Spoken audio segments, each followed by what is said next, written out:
তোমরা ক্লাসের কেউ একজন আমাকে বলো, কোন জিনিস মারা গেলেও মানুষ খায়, মানে মরার পর মানুষ খায়, এই একটা জিনিস বলো কি?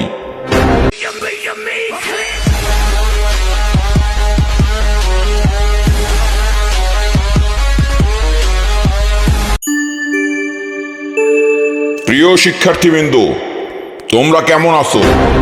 দীর্ঘ ছুটির পরে আজকে প্রথম তোমাদের ধর্ম ক্লাস নিতে যাচ্ছি আমি।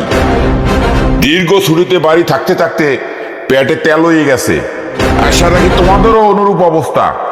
তো আজকে অল্পতেই শেষ করে দিব। প্রথমেই আমি তোমাদের একটা প্রশ্ন করতে চাই, তোমরা ক্লাসের কেউ একজন আমাকে বলো, কোন জিনিস মারা গেলেও মানুষ খায়, মানে মরার পর মানুষ খায়, এই একটা জিনিস বলো কি? স্যার, এটার উত্তর হলো মাছ স্যার।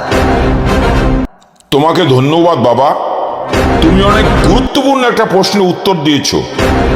এর সাথে সাথে আমি তোমার কাছে জানতে চাই যে মাছ কেন এত বড় সম্মানের অধিকারী হইল?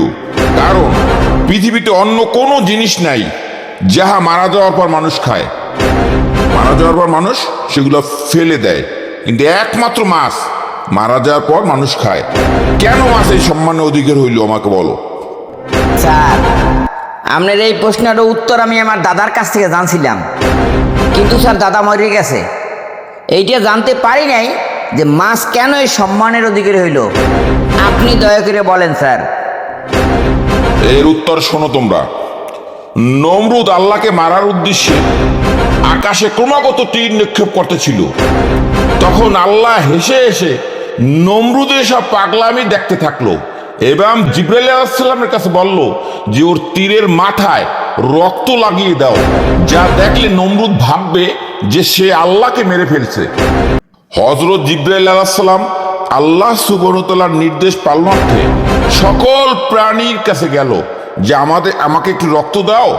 আল্লাহ সুবহানাহু ওয়া তাআলা চাইছে নমরুদের তীরের মাথায় একটু রক্ত লাগাই দেব, কিন্তু সবাই একে একে অস্বীকৃতি জানালো যে নমরুদ হলো আল্লাহর সাথে শিরককারী, সে আল্লাহকে মারার জন্য তীর নিক্ষেপ করে, আমরা নমরুদের জন্য রক্ত দেব না।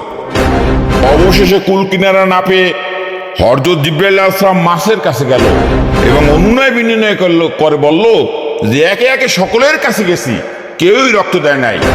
মাছ, তুমি রক্ত দাও, তোমাকে একটা এমন ক্ষমতা দেব যে মরার পরও তোমাকে মাছি খাইবে। পৃথিবীর সকল প্রাণী মারা যাওয়ার পর এগুলো মানুষে ফেলে দেবে অথবা মাটির ভিতরে গেড়ে রাখবে যাতে দুর্গন্ধ না হয়। একমাত্র তুমি মাছ, যাকে এই সম্মান দেওয়া হবে যে মরার পর মানুষ সম্মানের সহিত তোমাকে ভক্ষণ করবে। একদিকে জিবরাইল আলাইহিস সালামের অনুনয় বিনয় এবং আল্লাহ সুবহানাহু ওয়া তাআলার নির্দেশের কথা শুনে মাছ রক্ত দিতে রাজি হলো এবং এর প্রেক্ষিতেই মাছ এই সম্মান অর্জন করলো। বুঝতে পেরেছো তোমরা? স্যার, আপনাকেও অনেক ধন্যবাদ। একটা দামি জিনিস জানলাম। দাদার কাছ থেকে শুনেছি যে মাছ এই সম্মানের অধিকারী হয়েছে, কিন্তু এর ব্যাখ্যাটা জানতাম না। তোমাদের সকলকেও ধন্যবাদ এবং আজকের ক্লাস এখানেই খতম। সকলেই ভালো থেকো।